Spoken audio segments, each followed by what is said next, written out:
வணக்கம் நண்பர்களே, நான் இன்னைக்கு உங்களை ரொம்ப ரொம்ப அழகான ஒரு சிவன் கோவிலுக்கு கூட்டி போக போகிறேன். ஆமாங்க, பல அற்புதங்களும் அதிசயங்களும் நிறைஞ்சிருக்க மகாநந்தீஸ்வரர் கோவில் தான். வாங்க காணொளிக்குள்ளே போகலாம்.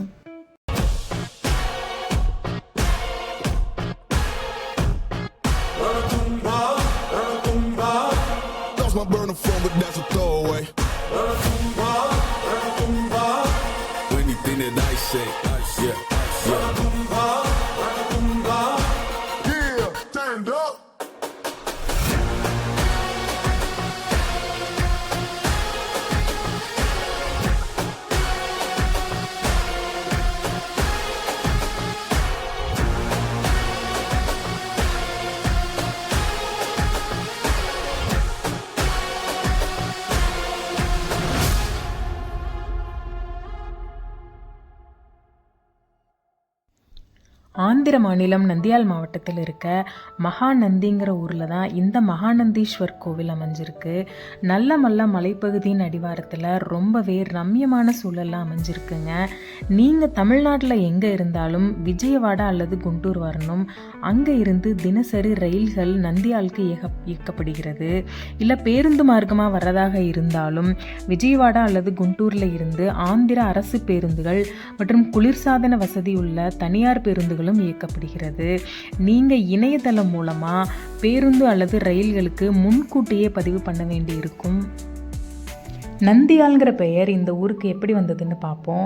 நந்திகளின் ஆலயங்கள் நிறைஞ்சு காணப்பட்டதுனால நந்திகளின் ஆலயம்னு இருந்தது. நாளடைவில் நந்தியால்னு அழைக்கப்படுது.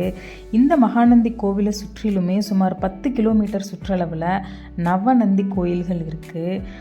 விநாயக நந்தி, கருட நந்தி, சூரிய நந்தி, சோமநந்தி, சிவநந்தி, விஷ்ணு நந்தி, பிரம்மநந்தி, நாகநந்தி மற்றும் தலநந்தி, அதாவது நம்ம இப்போ பார்த்துட்டு இருக்கக்கூடிய மகாநந்தி. இந்த அத்தனை நந்தி ஸ்தலங்களுக்குமே மையமாக உள்ளது தான் இந்த மகாநந்தி ஸ்தலம். இந்த நல்ல காட்டுப்பகுதி முழுவதுமே நந்தி பகவானுடைய கோட்டைன்னு சொல்லலாங்க. ஏன்னா இந்த மலைப்பகுதிகளில் தான் நந்தி தேவர் தவம் செஞ்சு சிவபெருமானை அடைஞ்சிருக்காரு.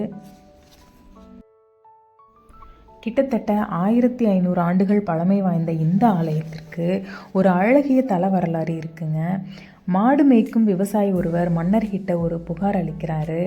அவர் வளர்க்கின்ற மாடுகளில் ஒரு மாட்டினுடைய மடி மட்டும் எப்பவும் வறண்டே இருக்கணும், யாரோ இந்த மாட்டினோட பாலை திருடிக்கிறாங்க, நீங்கள் தான் எனக்கு தீர்வு கண்டுபிடிச்சி கொடுக்கணும்னு சொல்கிறாரு. மன்னரும் அதை ஏற்று அந்த மாட்டை கவனிக்க சபையில் ஒருவருக்கு உத்தரவிடுறாரு. அப்போது ஒரு நாள் அந்த மாடு ஒரு இடத்துல போய் நின்று அதன் மடியிலிருந்து தானாக பால் சுரக்க ஆரம்பிக்குது. அதுக்கு கீழே ஒரு மண் புற்று இருக்குது. அதை இடித்து பார்க்குறப்போ அங்கே சிவபெருமான் சுயம்பு லிங்கமாக காட்சி தராரு. அந்த இடத்துல எழுப்பப்பட்ட கோயில் தான் இந்த மகாநந்தீஸ்வர் ஆலயம். இங்கு சிவபெருமான் சுயம்பு லிங்கமாக காட்சி தராரு. மற்ற சிவலிங்கங்கள் மாதிரி இல்லாமல் ஒரு புற்று வடிவமாக காட்சி தராரு. மகாநந்தி கோவில் அப்படின்னாலே நமக்கு ஞாபகம் வர இன்னொரு விஷயம் அந்த கோவிலில் இருக்கிற குளங்கள். இந்த கோயிலில் அந்த மூலவர் சிவபெருமான் எவ்வளவு பவித்திரமானவரோ அங்கே இருக்கிற குளங்களும் அவ்வளவு பவித்திரமானதுன்னு தான் சொல்லணும். நீங்கள் கோயிலுக்குள்ளே நுழைஞ்சதுமே இடதுபுறத்திலும் வலதுபுறத்திலும் 2 குளங்கள் இருக்கும். அதில் ஒன்று விஷ்ணு குண்டம்னு இன்னொன்று பிரம்ம குண்டம்னு அழைக்கப்படுது. அங்கிருந்து நேராக இன்னொரு வாசல் வழியாக உள்ளே போனீங்கன்னா ஒரு பெரிய புஷ்கரணி இருக்கும். இதை ருத்ர குண்டம்னு சொல்கிறாங்க. அங்கே இருந்து தான் தண்ணீர் வெளியே உள்ள குளங்களுக்கு செல்கிறது. இதை குளம்னு சொல்ல முடியாதுங்க. ஏன்னா பொதுவாக கோவிலில் இருக்கிற குளங்கள் எல்லாமே கோயிலிருந்து சற்று தூரத்தில் இருக்கும். நீர் அங்கே தேங்கி நிற்கும். ஆனால் இந்த குளம் அப்படி இல்லை. இந்த குளத்துக்கு வர தண்ணீர் அந்த நந்தீஸ்வர பகவானோட அடிப்பகுதியை, அதாவது அவரோட பாதங்களை வருடி கொண்டு வருதுன்னு தான் சொல்லணும். இந்த தண்ணீர் எங்கே உற்பத்தி ஆகுது, எங்கிருந்து வருதுன்னு இப்போ வரைக்கும் யாருக்கும் தெரியாது, கண்டுபிடிக்கவும் முடியலை. இந்த குளத்தினோட தண்ணீர் ரொம்ப சுத்தமாக இருக்கும். அதாவது நீங்கள் ₹1 நாணயத்தை குளத்துக்குள்ளே போட்டிங்கன்னா கூட அதில் இருக்கிற எண்கள் உங்களுக்கு தெரியும். அந்தளவுக்கு சுத்தமாக இருக்கும். இந்த குளத்தோட உயரம் 5 அடி. எவ்வளவு மழை பெஞ்சாலும் இல்லை வறண்ட கோடை காலமாக இருந்தாலுமே இந்த நீரினுடைய அளவு குறைவதும் இல்லை, அதிகரிப்பதும் இல்லை. எப்போவுமே ஒரே அளவில் தான் இருக்கும். இப்போ நம்ம தரிசன கட்டண விபரம் குறித்து பார்க்கலாம். பொது தரிசனம், ஸ்பர்ச தரிசனம்னு 2 இருக்குங்க. பொது தரிசனத்துக்கு கட்டணம் கிடையாது. ஸ்பர்ச தரிசனத்துக்கு 150 ரூபாய் கட்டணம். நீங்கள் மூலவரை தொட்டு வணங்கலாம். அதுக்கு நீங்கள் 6:30 மணிக்கு மேலே தான் ஆரம்பிக்கும். பொது தரிசனமாக இருந்தாலும் ஸ்பர்ச தரிசனமாக இருந்தாலும் காலை 6:30 மணிக்கு மேலே 6:30 மணிக்கு மேலே தான் ஆரம்பிக்கும். இன்னொரு தரிசனம் இருக்குங்க. அது என்னென்னா, நீங்கள் 4:30 மணிக்கே நீங்கள் கட்டண அலுவலகத்துக்கு போயிடணும். அங்கே போனீங்கன்னா 200 ரூபாய்க்கு தரிசன சீட்டு வாங்கிட்டு நீங்கள் உள்ளே போனீங்கன்னா 5 மணிக்கெல்லாம் நீங்கள் குளத்துல குளிக்க ஆரம்பிச்சிடலாம்.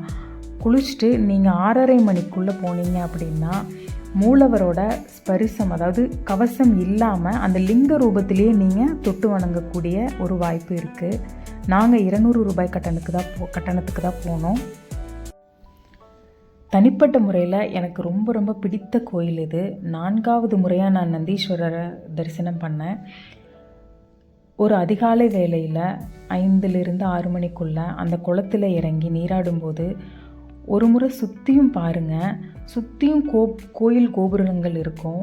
நடுவில் அந்த மூலவர் சன்னதிக்கு ஒரு 20 அடி தொலைவில் தான் அந்த குளம் அமைஞ்சிருக்கும். அந்த குளத்துக்கு நடுவில் 5 சிவலிங்கங்கள் இருக்கும். பஞ்சமூர்த்திகள்னு சொல்கிற 5 சிவலிங்கங்கள் இருக்கும்.